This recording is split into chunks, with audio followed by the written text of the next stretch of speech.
Hi, my name is Anastasia Battle with the Schiller Institute. Welcome to our International Youth Conference. It's so wonderful to see all of your many faces from all over the world. We're honored today to have Mrs. Helga Zepp-LaRouche, founder of the Schiller Institute. And she's going to be giving a pretty wonderful class and presentation today and a discussion with all of you to talk about our new initiative, Operation Ibn Sina. And what we've been doing really for the last couple of years now is we've had an operation to create the third generation youth movement of our organization all over the world. We've been growing. We've been taking the passion of our young people to go onto campuses, to go out into the streets, to go onto the internet, to fight with leaders, world leaders, to really make the changes for the good in the world right now. And given the situation, I'm sure many of you have been keeping in touch with what we've been doing. If not, I'm sure you recognize that there's a lot of very stressful tensions going on in the world between NATO and Russia, what you're seeing with just massive starvation. 45 million people are on the verge of starvation. 22 of those people, 22 million are on the verge of starvation in Afghanistan alone. So that's where this Operation Ibn Sina is coming from. We cannot tolerate this. This is not something which people should turn a blind eye to and pretend that it's not happening. And all of you today, I'm sure, are aware that this is just not the way humanity should function. So why isn't there action being taken now? You know, many people who are good people don't act in the moment when it's necessary because they have all these fears in their head. Oh, I don't have power. I don't have the ability to say or do this. But what about the power to change someone's mind? What about the power to spark an idea in someone else's mind, to educate them? And we really want to educate the youth of the world, get them to become more potent in their ability to fight for those ideas, to activate more people to change. And that's how we're going to be able to get something like Operation Ibn Sina to develop the region in Southwest Asia. That's how we're going to be able to get the new Silk Road built all over the world. So I think I'll open it up for Helga here so she can present us what she has on Operation Ibn Sina. Yeah, I wanted to greet you all, and wherever you may be on the planet, I think it is very good that we are coming here together for this, what I call Operation Ibn Sina.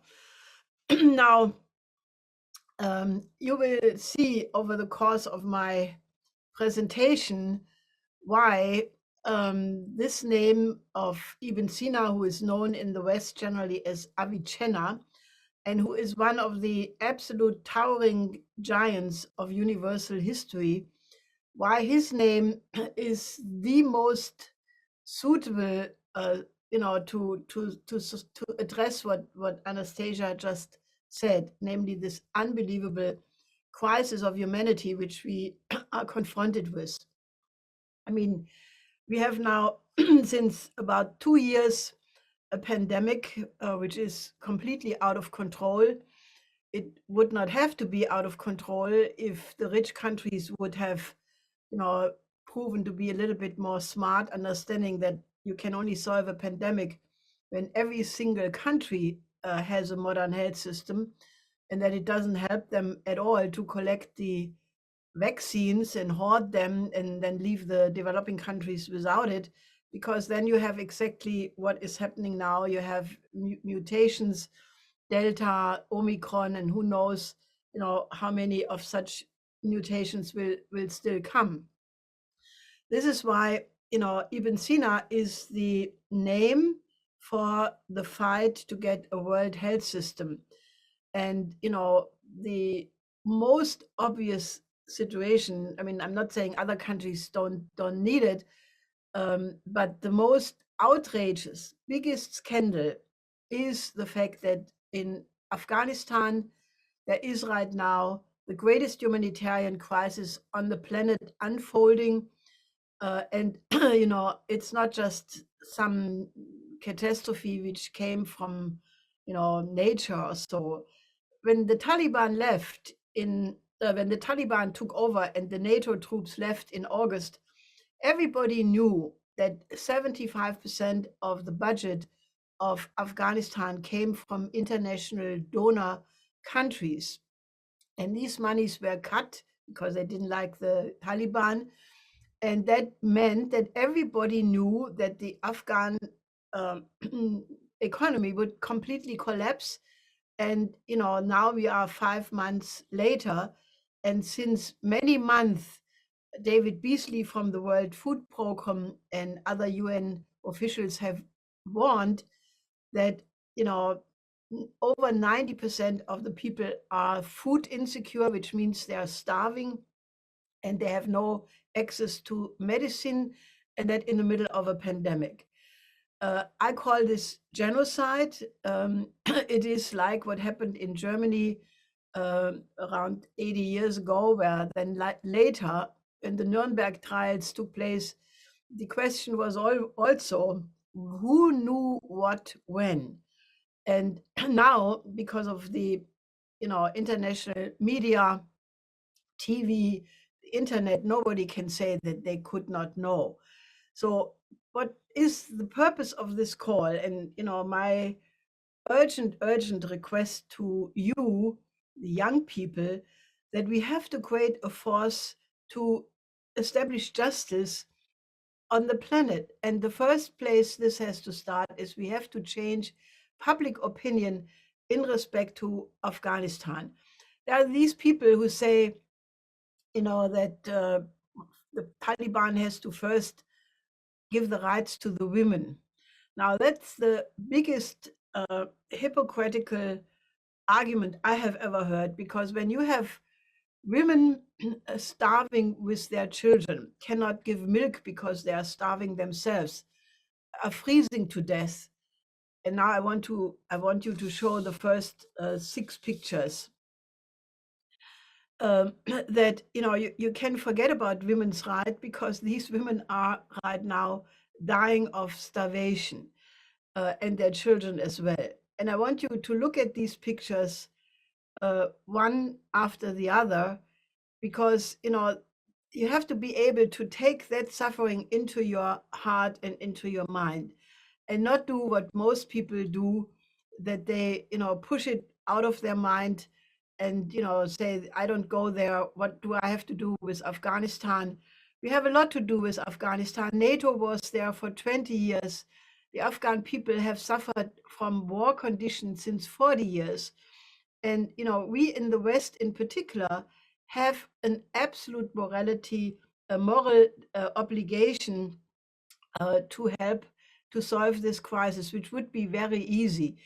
The United Nations has just said what is needed to immediately stop this dying of right now 8 million people who are dying right now as we are speaking, and about 23, 24 million are in danger to not live out this winter.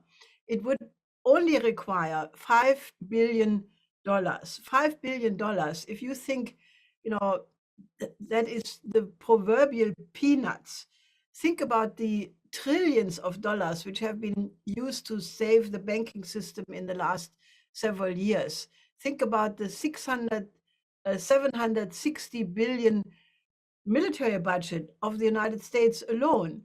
So 5 billion, would be the proverbial peanuts. And we have to create a movement worldwide to reverse this and create so much pressure on public opinion that an aid program can immediately start.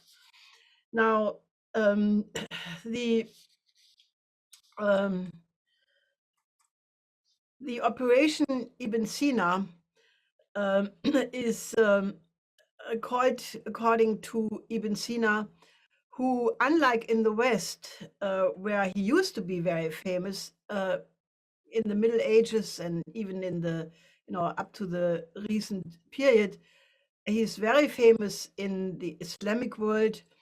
And not only because of his contributions in metaphysics, in all the different sciences, but especially in the history of medicine. He was one of the absolute outstanding great physicians in world history, together with the Greek doctors Hippocrates, Galen, Ibn Sina, and I mean, really, you can count them in one hand or two hands fingers. He is one of the absolute outstanding one. That he was very famous, you can see by the fact that there were 30 stamp editions published until 1987. Many of you may have either read the novel The Physician, called Medicus in German, by Gordon Noah. There's also a movie about it, a Hollywood movie, which many people have seen. There's even a musical written about it.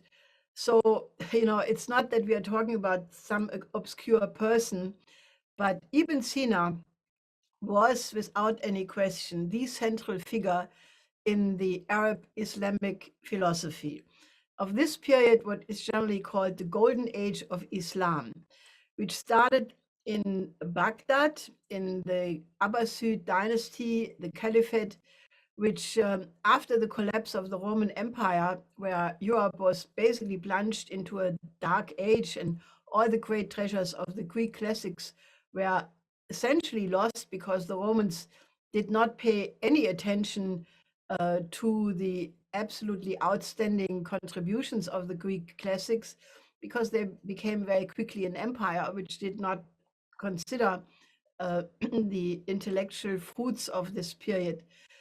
Therefore, after the collapse of the Roman Empire, because of an incredible effort by the Baghdad caliphs, Al-Mansur, Al-Mamun, and others, they practically saved the knowledge which had been completely in danger of being forgotten in Europe by sending emissaries to all the European countries and the countries around the Mediterranean, and basically weighed in gold all the crucial texts from the original thinkers and discoverers, so that basically they saved all existing knowledge of that time. And Baghdad at that point, this was starting 750 AD, was the city worldwide with the most books, the most scientists, and it was just the absolute capital of progress of the world. Now, especially the texts of the Greek classical philosophy and science were translated and were general knowledge in the entire Arab world, also Persia. And at that time, the Arab world was much, much, much more advanced than Europe, which was really, in a terrible condition. Now, therefore, Ibn Sina, who read all of this and was absorbing all the Greek texts, the translations, Aristotle, he read like 40 times the metaphysics, and he said he 40 times did not understand it, which is understandable because it doesn't make much sense, frankly. Anyway, that was just my comment. But he also absorbed 2,000 years of Eurasian philosophy. And he basically, nevertheless, used all this knowledge to become a completely independent thinker, an original thinker, who naturally commented on Aristotle and other people like Al-Kindi, Al-Farabi, and many others. But to say that he was an Aristotelian is what some writings are saying is completely false. It's, you can also not call Schiller a Kantian just because he wrote his entire aesthetic letters and aesthetic writings against Kant. That doesn't make him a Kantian. So basically, he used this knowledge, including the writings of the Neoplatonists of his time, such as Proclus, who tried to reconcile Plato and Aristotle. And so Ibn Sina knew almost the entire philosophical tradition up to his time. He was an incredibly prolific writer. He wrote about 200 to 775 major works. Many of them have not been saved. And he was evolving his ideas throughout his whole life. Um, as all great thinkers do, you never start out as a young person with the same complete set of knowledge what you accumulate over the length of your time. And so he basically was writing certain absolute breakthroughs, like, for example, what he's most famous for naturally is his famous canon of medicine. These were 5 books, which was an unprecedented, never before collected encyclopedia of medical science, which had many components, which I mention in a second. But he was also writing on natural sciences, practically all faculties, mathematics, geometry, biology, geography, but he also was versed in poetry, music, and he was sort of a wonder child who, when he was only 10 years old, already knew the entire Quran by heart. And he had from his father, gotten some of the best teachers also in in jurisprudence, in law, Islamic law, um, and but he learned more quickly than all his teachers. So he quickly became an autodidact, somebody who was self-taught. So if you look at the area where he came from, his father was born in Balkh. This is near Mazar al-Sharif. This is in northern Afghanistan today. And Balkh had been made the capital of Alexander the Great after he had conquered this entire region. Alexander the Great went all the way with his conquests up to India. And he made the city Balkh the capital of his province Bactria. Later, his father moved to Afshana, which is near Bukhara, where today Uzbekistan is, where his mother came from, which was a very important cultural center where many historians, poets, scientists of all categories were also gathered. His family was extremely educated, including his mother, and so he had an incredibly rich environment. You can read all of that in his autobiography, which Ibn Sina dictated to one of his students called Chustani. So this region, we have to do a lot more studies, and I want to invite all of you to engage yourself with us in these studies, because nowadays people look at Afghanistan and Central Asia, as one of the regions of the world which are in terrible crisis. But this region was once known as the land of the 1,000 cities, Bactria. This was in the time of classical Greece, and it has an incredibly rich history about which people in the West know almost nothing. And that is one of the reasons why people have such a hard time to understand that you cannot go into Afghanistan and try to impose Western democracy, which is a whole farce by itself, but that's for another discussion. But that you cannot impose a culture on a culture which has its own very, very clear cultural roots in poetry and science. So one of the aims of Operation Ibn Sina is to also basically make known to the world the incredibly important contribution to universal history, to our own contemporaries and future generations, because we want to build a completely new paradigm where a dialogue of cultures, among all the nations and all the cultures, has an equal partnership where each contributes the best tradition of their own history and relates to the best tradition of the other one, because that is the only basis for a world living in peace and harmonious development. So let me start with the most important works he wrote about metaphysics. Another title is about the healing of the soul, because Ibn Sina had the idea that what philosophy does for the mind, namely healing it, medicine does for the body. What he does in this treatise is the discussion of the immortality of the soul. I mean, that was a question which concerned practically all philosophers of ancient times. What is the soul? Do people have immortal souls? Does the soul die together with the body? Do people have individual souls? Do they partake in a world soul? And this was a very basic question, and it's quite amazing that nowadays I have found very little concern among people, old and also young, to discuss about the soul and the beauty of the soul. Even so, I think that that is actually the most important, because the soul is where our identity is located. Now, if you look at the discussion before Ibn Sina on that issue, Aristotle saw the soul as an entelechie.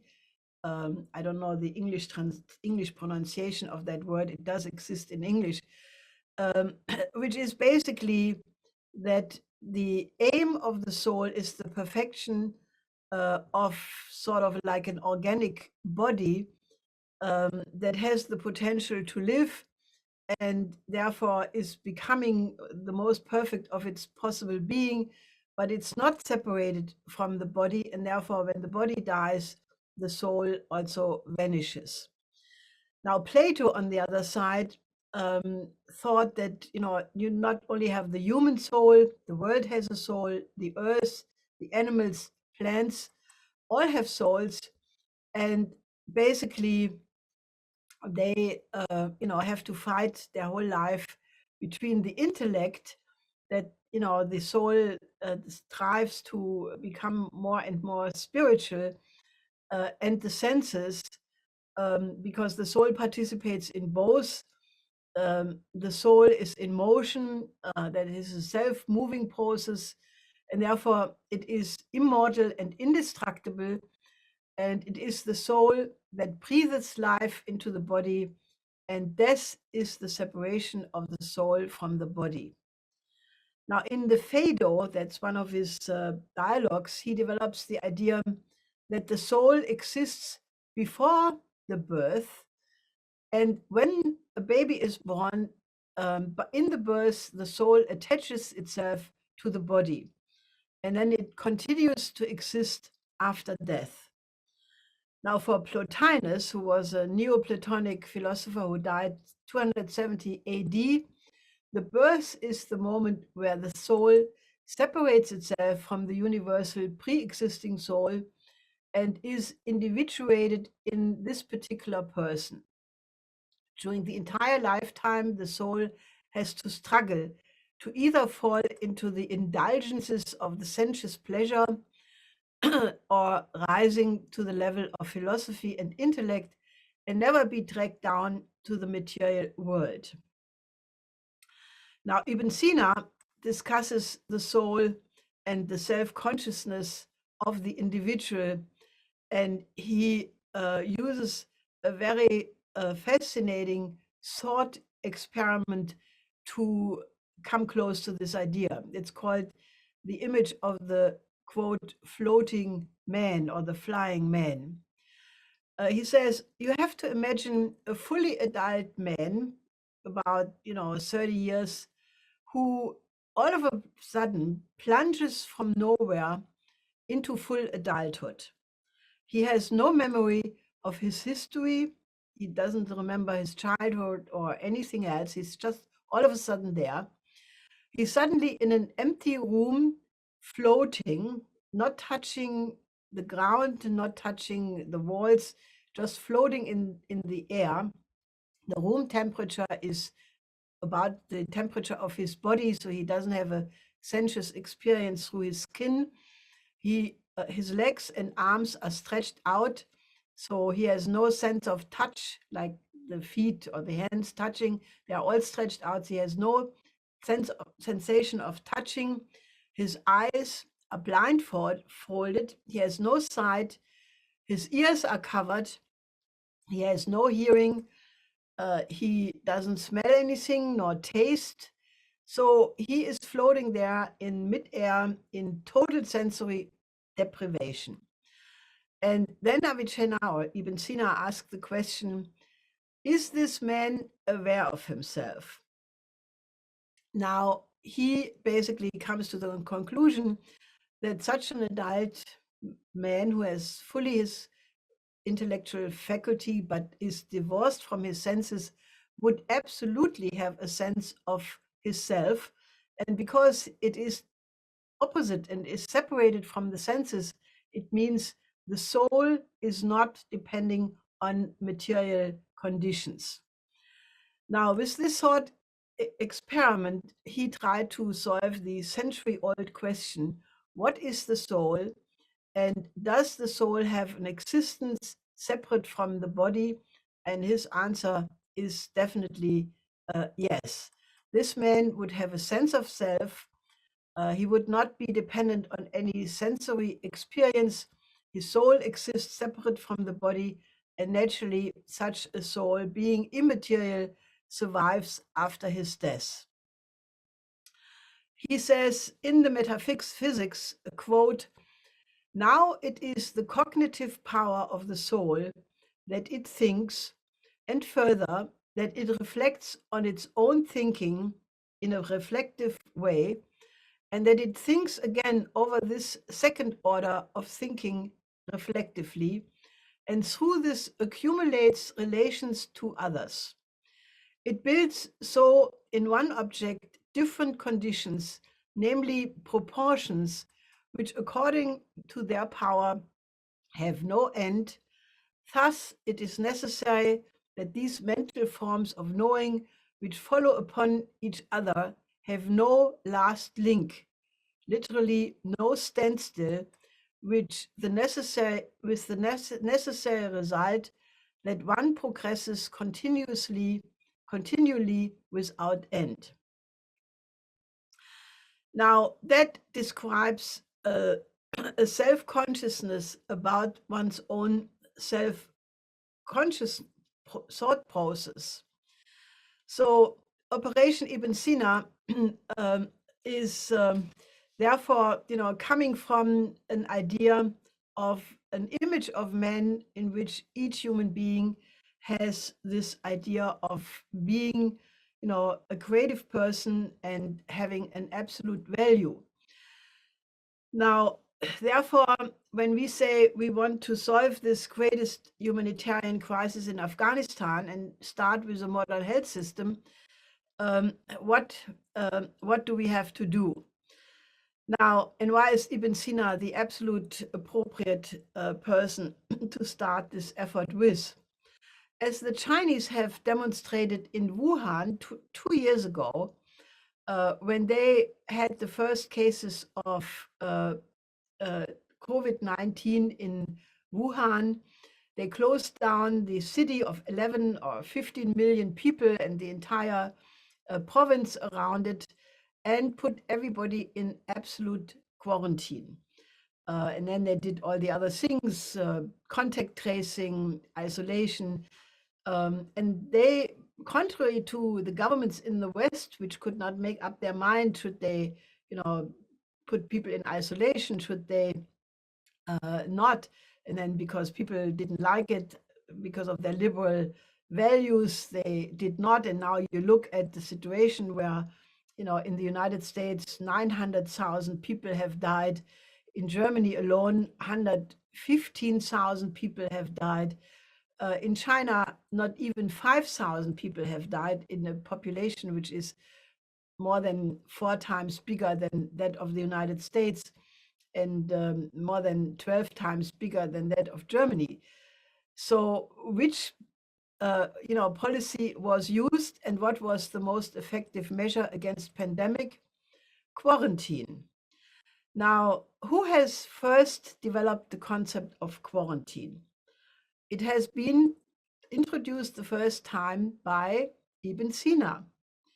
He realized that isolation of 40 days is the best method to stop the spread of infections. Now let's see the film clip of Ibn Sina and COVID-19.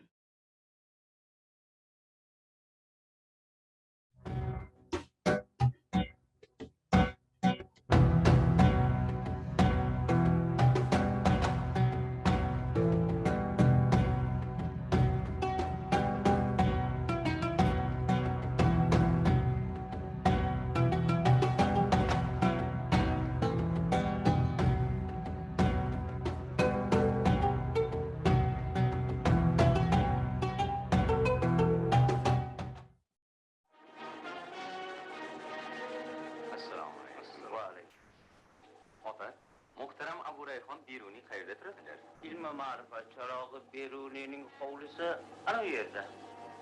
Xo'p, rahmat. Hayır. Rahmat otaxon. Siz kimsiz? Men Ibn Sina'man. Ibn Sina? Men siz to'g'ringizda ko'p eshitganman. Marhabo do'stim. Buyursangiz, bizga avval toza ustivosh bilan yuz qo'l yuvish uchun biroz sirka bersalar. Qaysi xalqni va qaysi bir o'lkaning odati bo'ldi? Bu odat qaysi o'lkada qora vabo hukmron bo'lsa, o'sha yerning odati bo'lishi kerak. Marhabo. Qani.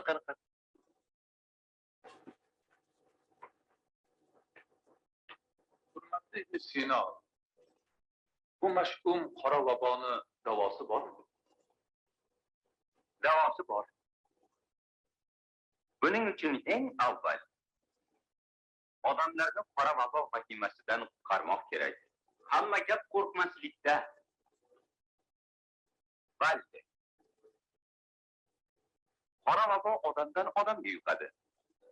U hamma narsaga, kiyim boshga, yuz qo'llarga yopishib oladi. Shuning uchun oldi sotdini man etib bozorlarni yopish kerak.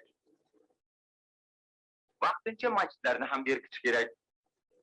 Namozni har kim uyida o'qib tursin. Ibodatni to'xtatib, masjidlarni berkitsak.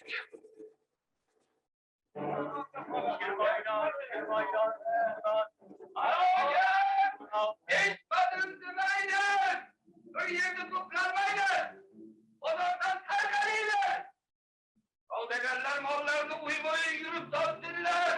Pullarni sirka solingan idishlarda saqlasinlar. Ulug' tabib Ibn Sina shunday deb aytmoqdalar. Aloyim! Kasallarni ayrim xonaga yotqizinglar. Kasal bo'luvchilar burunlariga sirkali paxta tiqib olsinlar. O'zlari esa ermanimizning bargini chaylab yursinlar. Kasallarni ayrim xonaga yotqizinglar. Kasal bo'luvchilar burunlariga sirkali paxta tiqib olsinlar.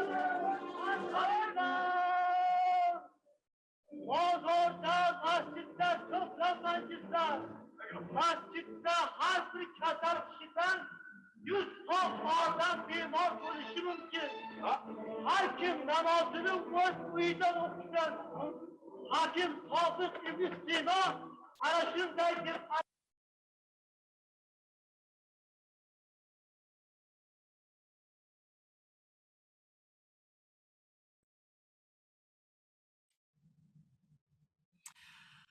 So this is a film clip which obviously has been produced. It's an old film, but recently it has been issued in Uzbekistan, you know, bringing the connection to Ibn Sina. So obviously that thought came to many people also from the region. And, you know, it is worthwhile to reflect at this point. You know, we have all these demonstrations of anti-vaxxers, of people who absolutely refuse to be isolated, quarantined, and, you know, have all kinds of conspiracy theories about the pandemic. And I think it is worthwhile at this point to reflect what an incredible breakthrough it meant to have modern medicine. And Ibn Sina is the absolute person which is the difference between, you know, a scientific approach to medicine and you know, the previous completely superstitious ideas about medical treatments. So in his canon of medicine, which, you know, as I said, was the standard works in Europe for medicine, it had 5 books. It discussed in detail the anatomy of the body, the functions of the different organs, the connection between the muscles, the nerve system, the psyche. He developed the whole category and list of the different diseases and treatments. He listed all the medicines, and basically, obviously, he built on the knowledge of Hippocrates and Galen, but he absolutely made several fundamental breakthroughs. And, you know, to find out about quarantine is just one of them. For example, he recognized that infections spread through tiny invisible particles, among other things, through contaminated water and soil. He, for the first time, treated life-threatening diseases with the help of anesthesia, sorry, anesthesia. And he had a knowledge about treating cancer in the early stages. He knew that it was important to remove all affected tissues. He developed a diagnostic method for diabetes by measuring the sugar in the urine. He, in his treatments, emphasized the need to have attention in the patient to the age, the body type, the emotional state, eating habits, lifestyle, movement. He even discussed the effect of the seasons on the body. What is the impact if the air is cold and dry or warm and wet? In this canon of medicine, he listed about 760 medicines. And he also emphasized to never use a drug unused, to first test it on animals and individual human beings before you put it in general use. He was absolutely aware of the relation of emotions and the physical condition of the person. He discussed how music has an effect on the physical and psychological condition of the patient. So, you know, I mean, that was a very rich compendium, you know, which in this form never existed before. And therefore, it was quite correct that already in the Middle Ages, he was called the father of modern medicine. And he shaped the medical science both in the Orient and in the Occident. But Ibn Sina said medicine is one of the easy sciences. So it was for him sort of, you know, the easiest part and just one of the many sciences which he pursued. Now, coming back to the most profound aspect, his development of metaphysics. Metaphysics goes back to the Greek origin of the word meta ta physica, which literally means that what comes after physics or what is above physics.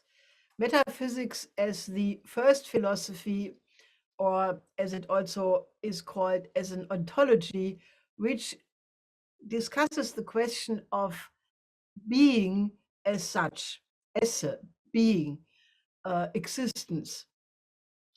So the issue which concerned all philosophers from the earliest time, especially the ancient Greeks, to the present time, were such fundamental questions. Why do we exist? Why does anything exist at all? When did existence start? Was it eternally there? Well, obviously, the different philosophers and schools gave very different answers, and it was a continuous struggle of ideas about this question of, is the universe the only one? When did it start? And obviously, all these questions, metaphysical questions, became extremely important for physics beyond the metaphysics, to ask the right questions, to formulate adequate hypotheses leading to fundamental scientific breakthroughs or not. So one can actually trace progress in science to one specific philosophical tradition, because it lent itself to ask the adequate hypothesis, and that is a very important question. And my late husband Lyndon LaRouche has done more than anybody in the history of philosophy and science to answer that question. Now that's a subject for another time. Now, these philosophical questions were there before natural science were developed.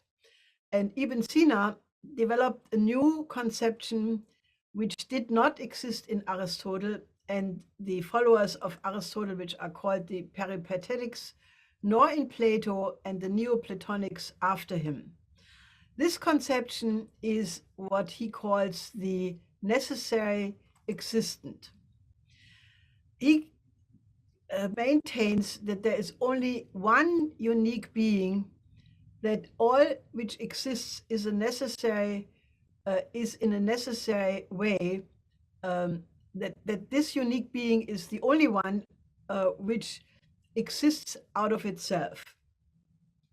Everything else is also necessary, but it does not exist out of itself, but it is caused in a necessary way by this first principle. He calls these other non-self-subsisting existences contingent.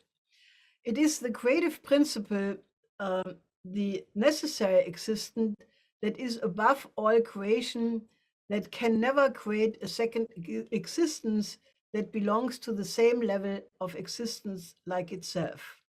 It is the ultimate cause which precedes all which is only contingently possible. Now, to make that concrete, you and I, we are obviously not a necessary existent, but we are contingent because we need a cause. And that cause was essentially our parents who, got married and had love, and then finally we were caused by this, but we are not without a cause. So he says, since everything has a cause, what is behind this cause? Another cause. And behind that cause, still another cause, and so forth and so on. So behind this seemingly endless cycle of cause and effect, there must be one final cause which must define the rational order in the universe. And if there is one cause which effectuates all others, then that cause must be of a higher reality than all of its effects. So Ibn Sina comes through his philosophical reflection to the conclusion that the creation has never begun, because the world exists in eternity, because if there is such a necessary existence, that which exists only through the power of its nature, then it does not exist either by accident or in a contingent form. But the unique characteristic of the necessary existent is that it is perfect, it is unlimited goodness, it is selfless benevolence. By bringing the world into existence, it emanates its goodness and love. Therefore, this highest form of being does not start to create a particular point in time, because it is the infinite goodness. It does not hold back until a certain point in time where it starts to create.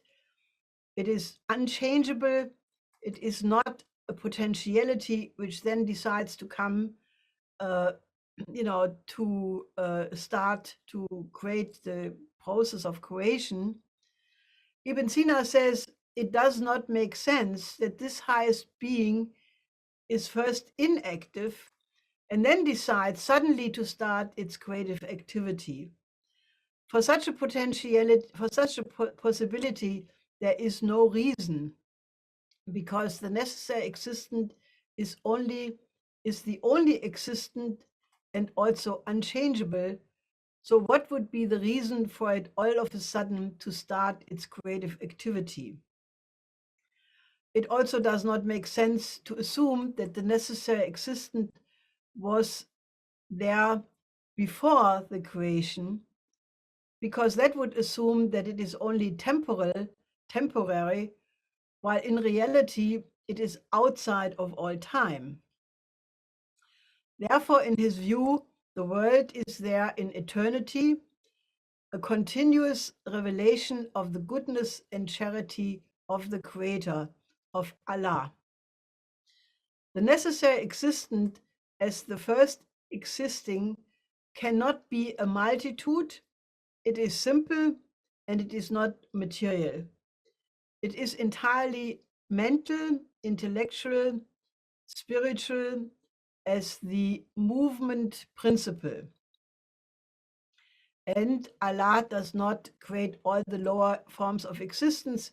He creates the higher forms of intelligences, who then create other intelligence, who in turn create further intelligence, describing a progression to lower levels of completeness the further they become distant from the first cause. Nevertheless, God is present in all forms of creation, either directly, as in the creation of the first intelligence, or indirectly, as in all other creations. Evil does exist, but it is not in the intention of the Creator. Evil is a lack of something, and the individual has the free will to act in a responsible way to shape his own destiny and future.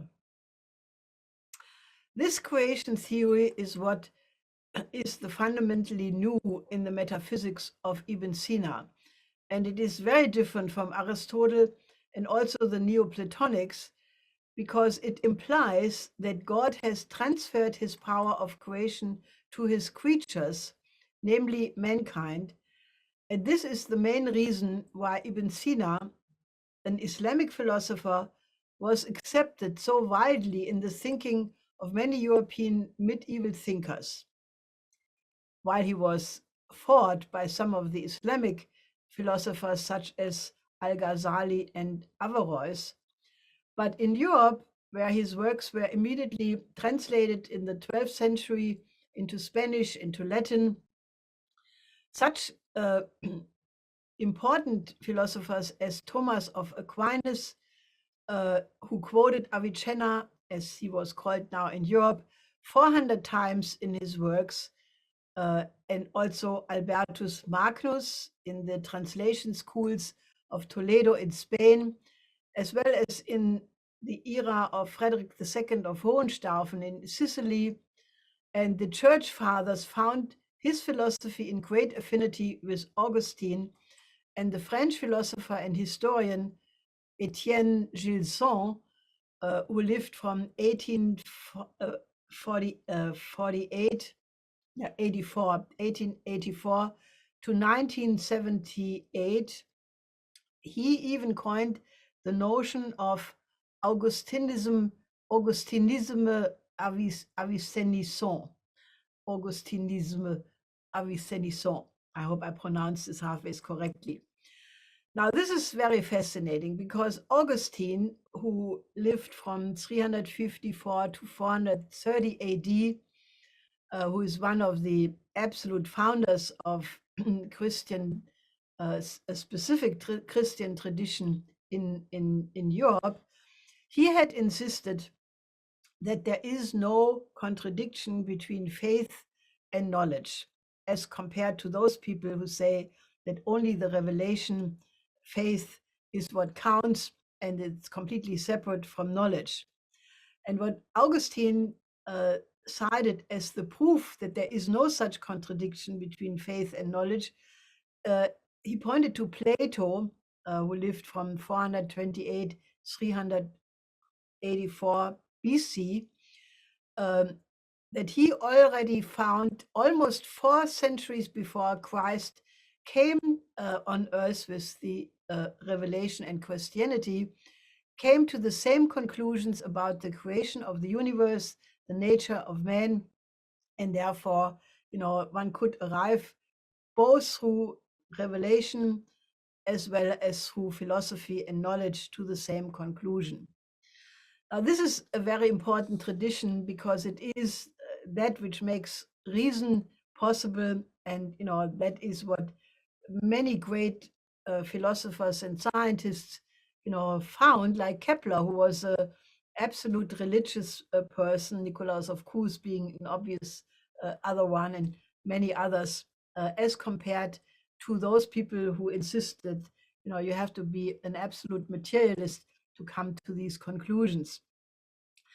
Now, Wilhelm of Auxerre, who lived in the 13th century, who was a magister of theology in Paris, was a typical representative of this Augustinian Avicenissant.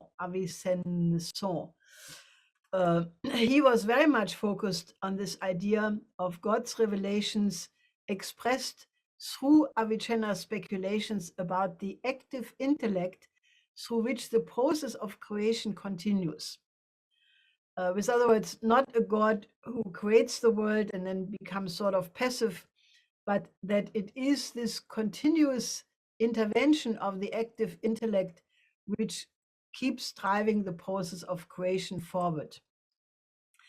Now, very fascinating, Dante Alighieri, whose 700th birthday we celebrated last year, 1265 to 1321, and the founder of the Italian language, in one of his beautiful writings, the Convivio, the Gastmahl, extensively lets Avicenna speak, and together in his Commedia, according to the Dante expert Rudolf Palgen, has given the cosmos of Avicenna a poetical existence. And according to this expert, the whole conception of the Commedia is a completely extraordinary poetic composition which reflects the fascination with the idea of a heavenly active intelligence.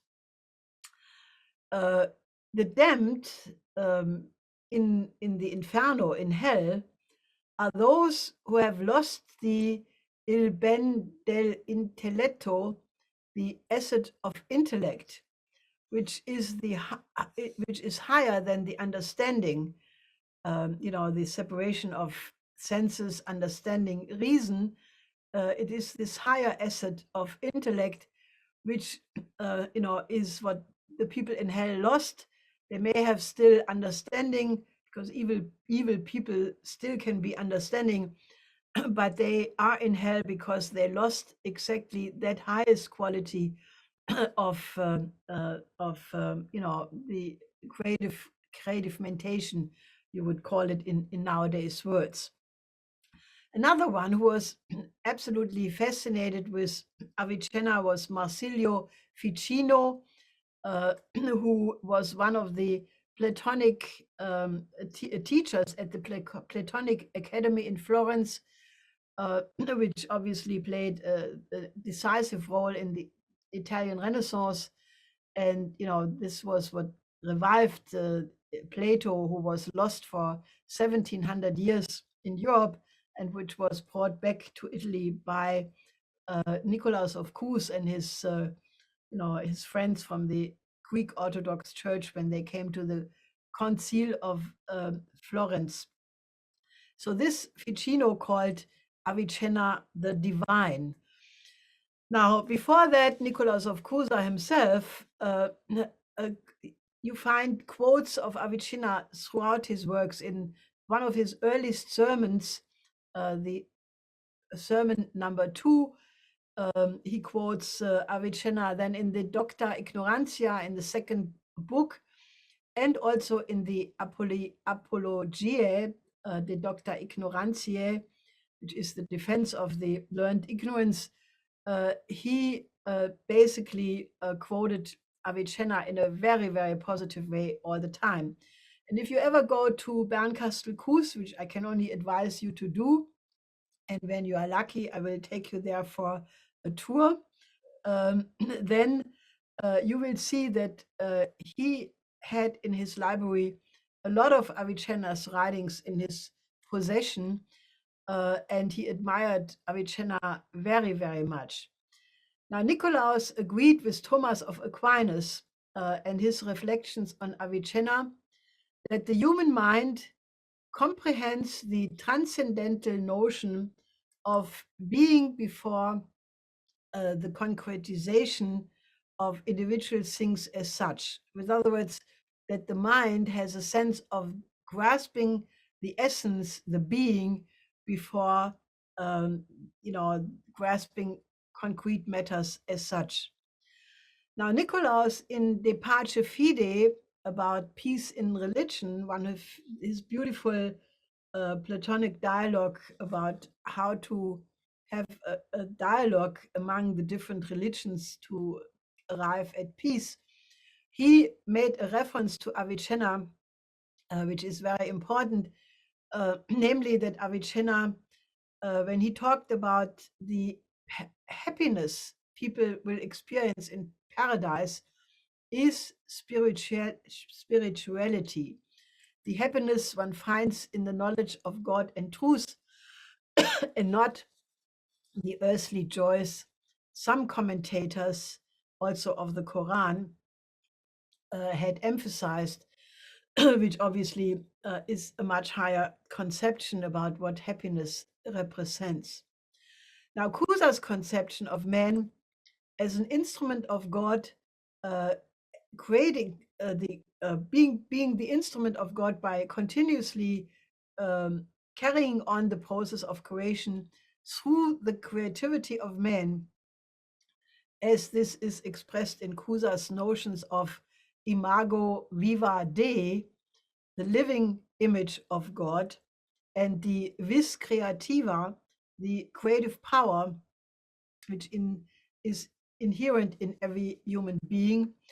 These are clearly in affinity with the relation of Avicenna's necessary existence as the first eternal cause, and the continuous affecting of that principle through the active intellect. Well, what a fantastic idea is this, that God continues his creation through man. And what a tremendous responsibility that puts on everybody's shoulders. Ibn Sina had a clear conception about the eternity of the world and the eternity of the principle of creation. And it is not the often misunderstood idea of the Christian fundamentalist creationists who completely oppose modern science because it seems to contradict revelation.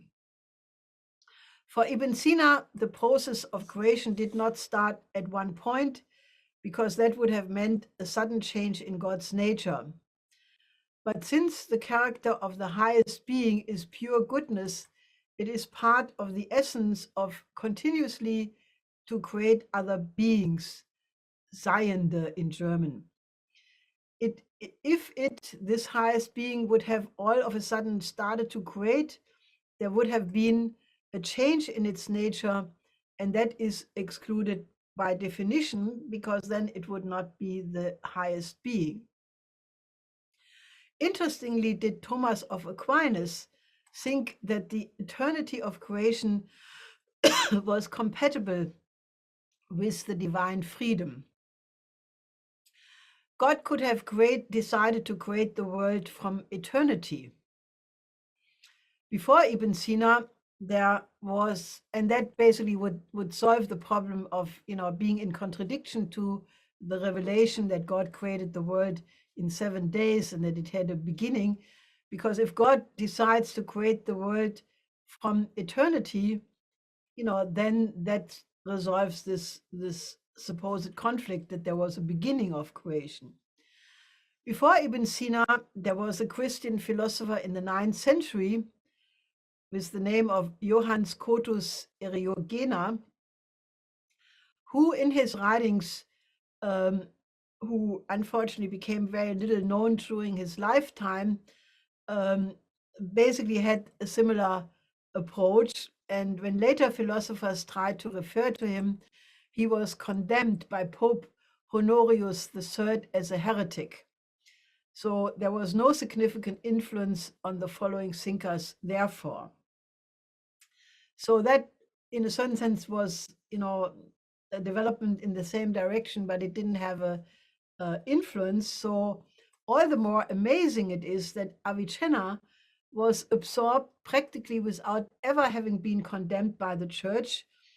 There were counter arguments against aspects of his philosophy, yes, but he was never really condemned as a heretic or anything like that. So one can definitely say that Avicenna not only revolutionized medical science for Europe for many centuries, but he also laid the foundation for a new metaphysics in the West. But in the evolution of human knowledge, especially in light of modern science, what did metaphysics contribute to the advancement of man's conception of the universe? What does all of this talk about the necessary existence have as relevance for us today?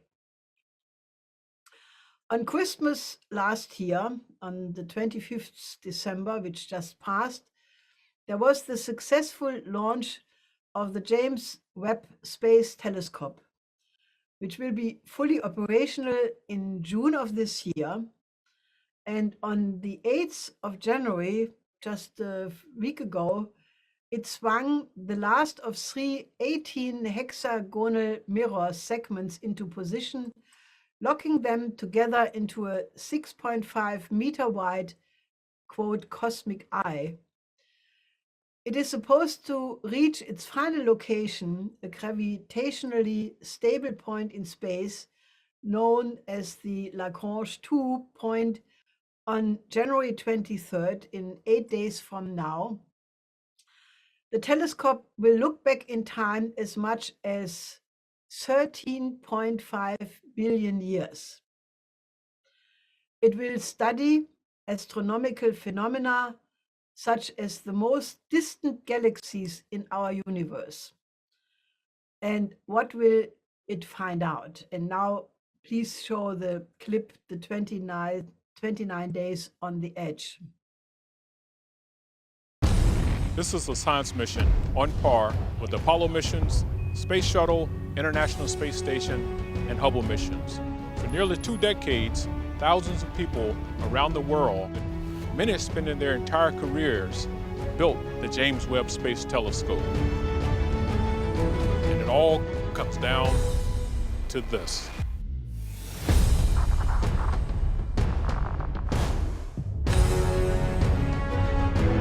Once we launch the James Webb Space Telescope, there are no second chances. We have 300 single-point failure items, and they all have to work right. When you're 1,000,000 miles away from the Earth, you can't send someone to fix it.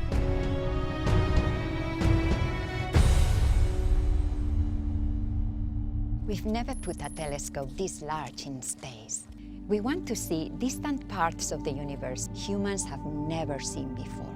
Looking back in time almost 14 billion years to see the first galaxies that formed after the Big Bang. And we want to search for the building blocks of life in the atmospheres of planets orbiting distant stars. To unfold the history of the universe, we must first unfold this telescope. This is the largest primary mirror, the largest sun shield, and the most powerful space telescope ever built. And yet, this large telescope needs to fit inside a 5.4 meter diameter rocket fairing. That's the largest fairing size available on any rocket, and it's the fairing size on our ride to space. The Ariane 5, provided by the European Space Agency, is one of the world's most powerful rockets. To cheat the fairing size limit, we built Webb to fold, like origami, to fit inside the rocket fairing. And this brings us to our most challenging part of this mission, unfolding it in space. 6, 5, 4. Think of what you're doing. You're taking this extraordinarily delicate, precise, state-of-the-art scientific instrument, you're slapping it on a rocket, and for the next 8 minutes, the explosion from that rocket is following you into outer space. Vibrating you, shaking you. Everything that goes into outer space has to live through this environment and work once it gets there without having someone come to fix it.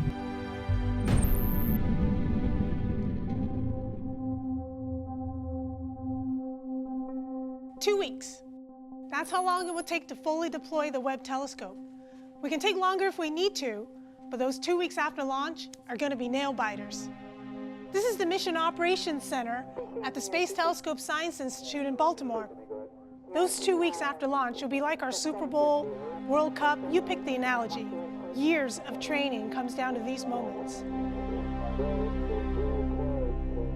The Webb Observatory has 50 major deployments, 50 depending on how you categorize them, and 178 release mechanisms must work to deploy those 50 parts.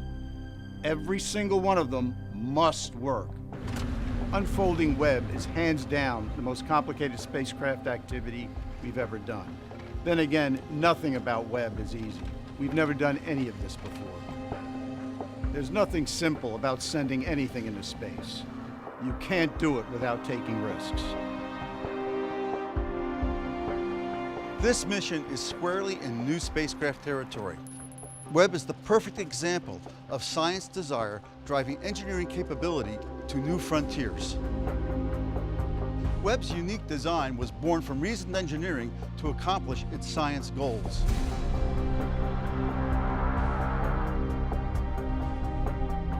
Here's the plan. Shortly after launch, we unfold Webb's solar panel for power and our high-gain antenna for communication. About 12 hours later, we have an important engine firing that sends Webb on the proper course towards its orbital destination, about 1,000,000 miles away. That's where Webb will do its science.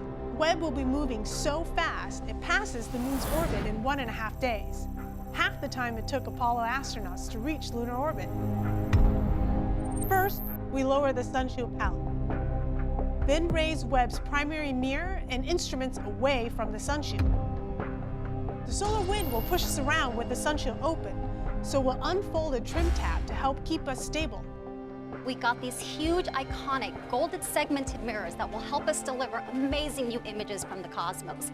But in some ways, the sunshield is a lot more complicated, and it's just as essential. Without it, nothing works.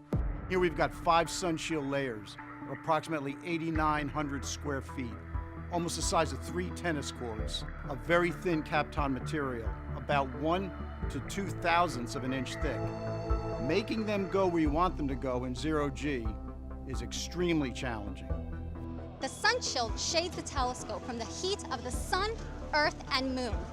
The concept is simple, but there is nothing simple about the design or operation, especially when you get to space. Webb's Sunshield assembly includes 140 release mechanisms, approximately 70 hinge assemblies, 8 deployment motors, bearings, springs, gears, about 400 pulleys, and 90 cables totaling 1,312 feet. All this just to keep the Sunshield under control as it unfolds.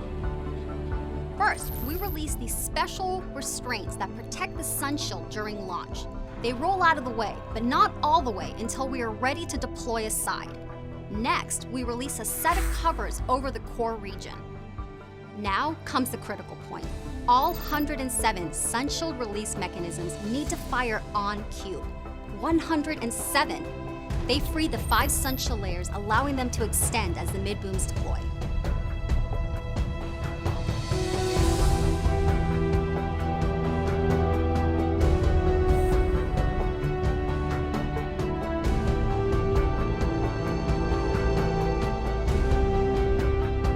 Sunshield fully deployed, we start setting up the optics. First, the secondary mirror is extended and locked into place, and a special radiator behind Webb is extended, which helps further lower the temperature of the science instruments. Finally, we open the primary mirror's wings and lock them in place. With that done, Webb is in its final configuration, but we're not done yet. After 47 deployments, and accomplishing the hardest spacecraft unfolding NASA has ever done, Webb still won't be ready for science.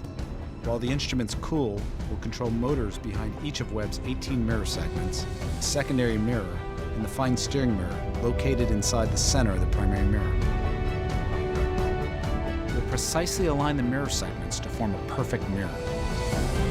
Then, Webb will be ready to explore the cosmos.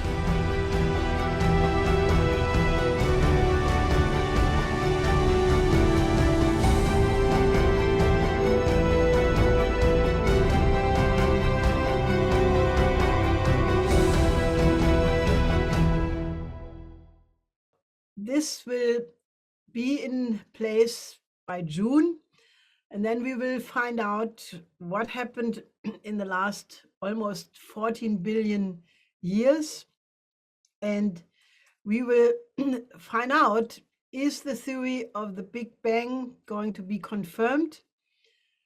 Was that the moment that the universe sprang out of nothingness, or was there something before? It is clear that the universe is expanding. So if you go back in time, and that will be possible with this telescope, it will become smaller and smaller and maybe shrink to a point, as the theory of the Big Bang says, which supposedly happened 13.8 billion years ago. Maybe it existed before that. Maybe the universe contracted before the Big Bang until it reached this point, until matter was unimaginably densely compressed. And then the Big Bang happened and then started to expand again. All the different theories, how the universe could have looked before our world will be, before our world came into being, will be greatly boosted by the finding of the Webb telescope. We will find answers to questions we cannot even ask yet, and it will be a fantastic opening up of the window into the real function of our universe. So maybe we get closer to understand the necessary existence of Ibn Sina, according to which the sudden beginning of the universe does not make any sense, because it is not compatible with the goodness of this highest principle of creation. Maybe our mind will have to learn to think in completely different dimensions. For sure, not the Euclidean space and time. Maybe one has to invent a completely new relativity theory, one which fits the idea of what Lyndon LaRouche has called the simultaneity of eternity. Now, the extraterrestrial, this is now a quote I'm reading, the extraterrestrial imperative is a driving force in the natural growth of the terrestrial life beyond its planet's limits. As such, it is an integral part of the obviously expansionistic and growth-oriented pattern of life's evolution. This drive caused life to grow from infinitesimal beginning into a force that encompasses and transforms the entire planet through its biosphere. More basically, the extraterrestrial imperative expresses a first message, a primordial imperative, bred into the very essence of the universe, driving the evolution of matter from the simplest form, the elementary particles, to highly complex structures, namely the intelligent brain. A vast amount of cosmic energy is released by stellar matter in the initial phase of this process. The transformation of hydrogen to helium and heavier elements, and bound up in the later phases involving the formation and the evolution of living matter. By these routes, it is possible to identify the extraterrestrial imperative as the basic principle that can be derived from a consistent interpretation and generalization of recurring phenomena common to the evolutionary process. These words were written in 1971 by Kraft Ericke, the German-American visionary and rocket scientist who happened to have been a close friend of us and was a board member of the Schiller Institute. And he coined this notion of the extraterrestrial imperative to signify the task of humanity to explore space, since that brings man beyond the idea of the Earth as a closed system and opens the entire universe to humanity. Now, the James Webb Space Telescope, a project which involved the work of over 10,000 people from over 14 countries over 25 years, and they put this telescope into space 1 million miles away from Earth. I think this is fantastic. If mankind can do this, can we mobilize this with the same determination to save the Afghan people with Operation Ibn Sina? The Islamic world must reconnect to its golden age and have a renaissance of all those beautiful philosophers, artists, scientists of the period between 750 until the beginning of the 11th century, of which Ibn Sina was the high point. So I call on you to all work together on Operation Ibn Sina. And, if we can put a telescope like that in space to find out the origins of the universe, we can save Afghanistan. And now I want to show the clip of my late husband, Lyndon LaRouche, who was absolutely in line with that thinking. That is, if we were to take the attitude which the United States had under the Kennedy space program, or it's actually the Eisenhower Kennedy space program from about 1958, the so-called Sputnik, post-Sputnik program, to about 1965. If we maintain that, combined with policies of investment tax credits for investments of a suitable kind, with a science enrichment program in our schools and similar kinds of things that we did then, nothing more than that, I can assure you that knowing what we know is important to work upon in science, in technology, knowing the kinds of projects which are the best way to express these technological improvements. I assure you that if mankind on this planet had the political will to do that, we would increase the potential population density of this planet at a higher standard of living by a factor as much as 40 over the decades. Next 3 generations, a factor of 10. We could sustain by the end of this century, or the end of the 2 generations, we could say we'd be sustaining a potential population in the order of magnitude of 100 billion people. More comfortably, much better fed, much more secure, much freer, much less crowded than today, because we'd use land more intelligently. There are 2 kinds of natural law, or 2 aspects of natural law. One are the laws of the universe, and a man who, or say a Congress were to repeal the law of gravity, just for illustration, would that repeal the law of gravity? It would not. So that whenever men, because they have great political power, say that they are defying what is in effect a law of the physical universe, a law of nature, natural law, and they cause others by their power to support that defiance of nature, what happens to the nations which defy nature? They are crushed, they're destroyed. Their defiance of natural law becomes the instrument of their destruction. If you support politicians who engage in that defiance of natural law, what do you bring upon yourself and your nation?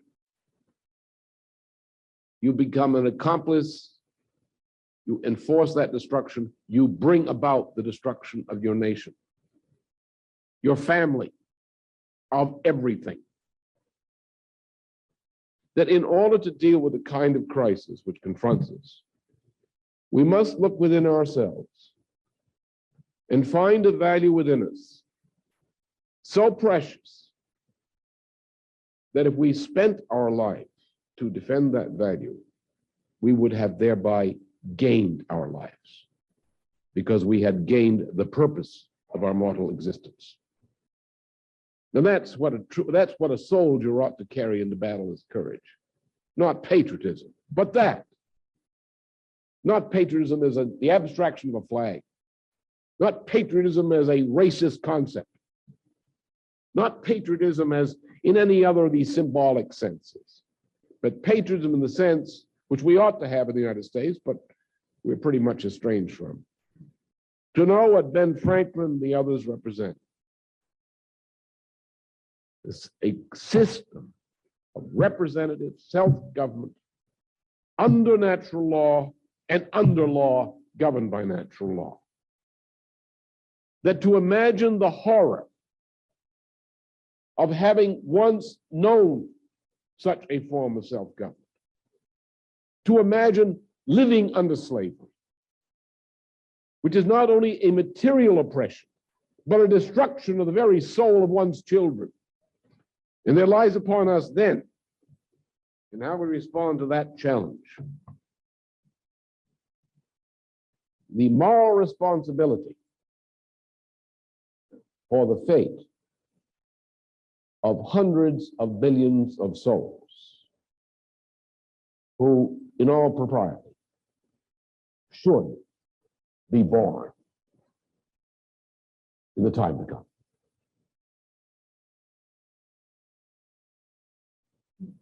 There lies upon us the responsibility of looking back to those martyrs who gave us institutions in which truth was given social standing, and thus freedom. There is no freedom without truth, and there is no truth without freedom.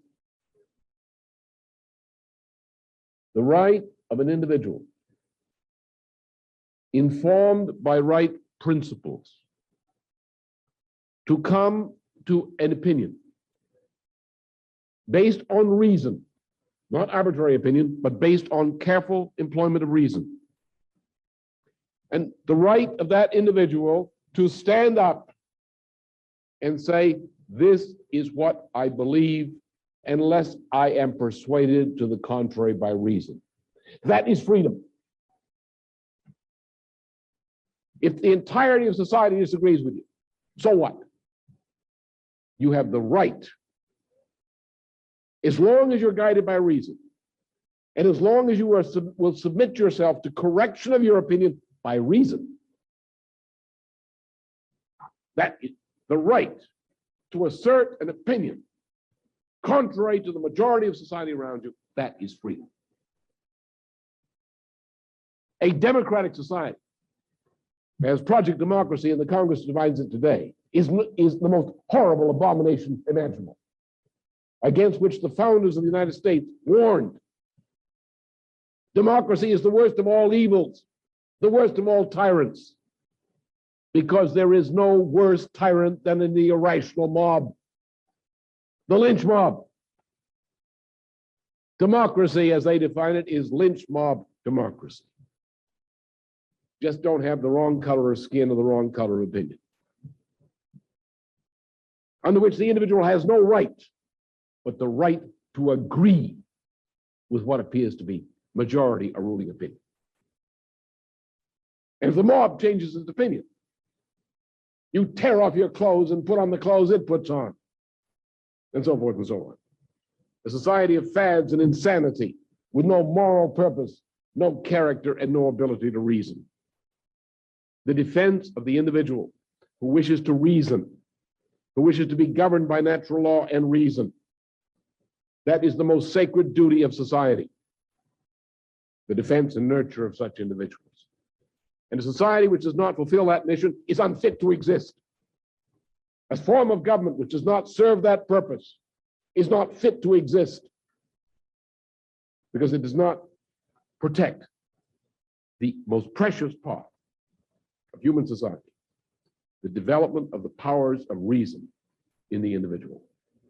The thing that makes us truly human, the thing that makes our lives, individual lives, each sacred.